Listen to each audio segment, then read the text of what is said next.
Primer vídeo del 2022, l'any dels 3 ànecs. Si em permeten, no serà avui un vídeo d'anàlisi política o de pensament crític, sinó més aviat de propostes i de compromisos, de relligament de compromisos. I començo amb un poema.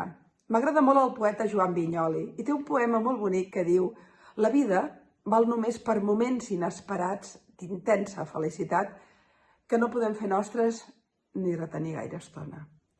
Aquest és el primer compromís, la primera proposta. Siguem feliços.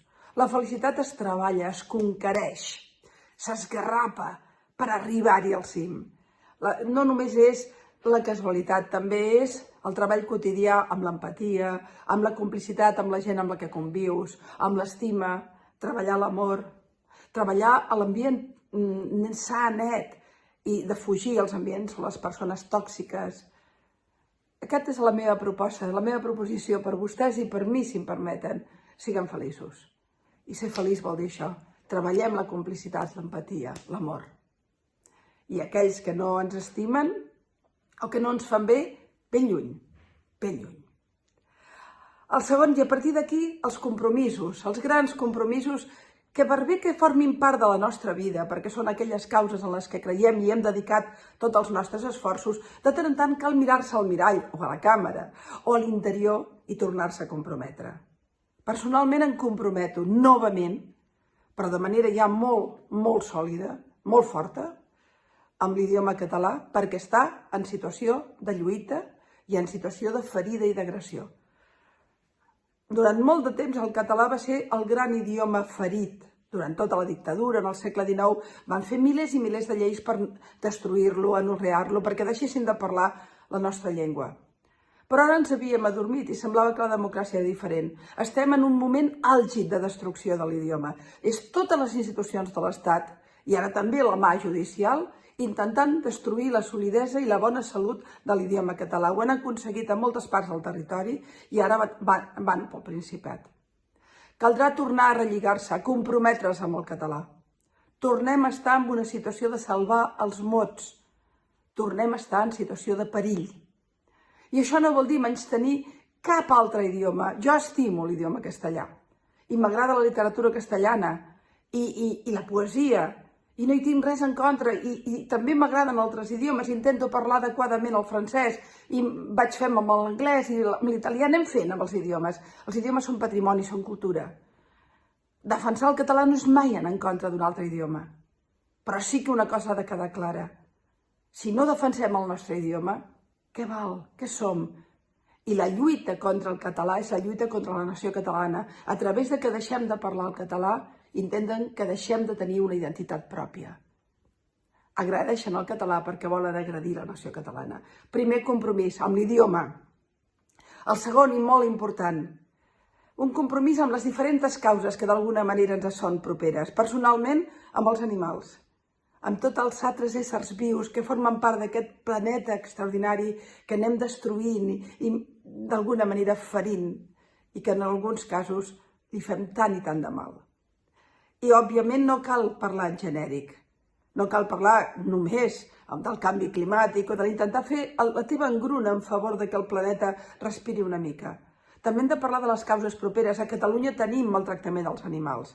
Jo em comprometo, em refermo en la lluita contra els correbous i contra totes les pràctiques que basen el gaudi i la festa en el maltractament dels animals. Mentre existeixin pràctiques de maltractament, Catalunya serà indigna. Serà indigna. Podem assolir la independència, podem assolir la llibertat com a poble, però continuarem sent indignes si tenim aquestes pràctiques. Parlament de Catalunya, ja és hora que el 2022 sigui l'any en què acabeu amb el maltractament dels animals. La causa de les dones, sí, aquí també, perquè aquí encara estem molt lluny de la lluita per la igualtat. De les dones i de tots els drets civils, però sobretot de les dones que a tants i tants països, sota lleis de l'islam brutals o sota altres tipus de lleis, continuen sent esclaves, menystingudes, agredides, ferides en la seva dignitat i en els seus drets i llibertats. I no cal dir la causa catalana, global, la lluita per la llibertat de Catalunya. En aquest sentit, no només em refermo perquè aquesta és una lluita que forma part de la meva vida des de sempre. Probablement ja la vaig viure en la llar familiar i no he deixat de lluitar per la llibertat de Catalunya. M'enorgulleixo de pensar que allò que deia fa dècades continuo dient-ho i defensant-ho ara mateix. No pels instruments de partits que se me'n refoten. Els partits són eines. El que és la causa important és la causa de la llibertat. I dins d'aquesta causa per la llibertat, treballar i lluitar perquè el 2022, i tenim moltes possibilitats, sigui l'any del retorn del president Puigdemont i de la resta d'exiliats.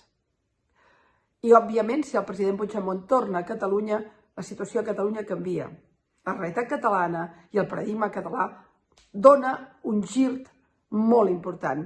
Preparem-nos, activistes, partits polítics, Parlament de Catalunya mateix i entitats, preparem-nos per saber què farem quan vingui el president Puigdemont. Perquè no podrem quedar-nos en aquesta pau autonòmica. Entenc que estarem en un altre estadi. I a més, el paradigma a Espanya també canviarà de manera radical. Aquests són els compromisos personals que tinc. Felicitat, treballar per ser feliç, conquerir aquests moments inesperats que deia en Vinyoli, lluitar pels meus, per la gent que m'estimo, per la gent amb la que hi tinc empatia, hi tinc complicitats, fins i tot aquella que no conec, però és còmplice del camí de la vida. I lluitar per la llengua catalana ferida, molt perillosament ferida, pels meus estimats animals, per la llibertat del meu poble, per les dones, les d'aquí i les del món, i globalment pels drets civils. 2022. Sigueu feliços i això, ja ho sabeu, caminem plegats en la defensa de la llibertat.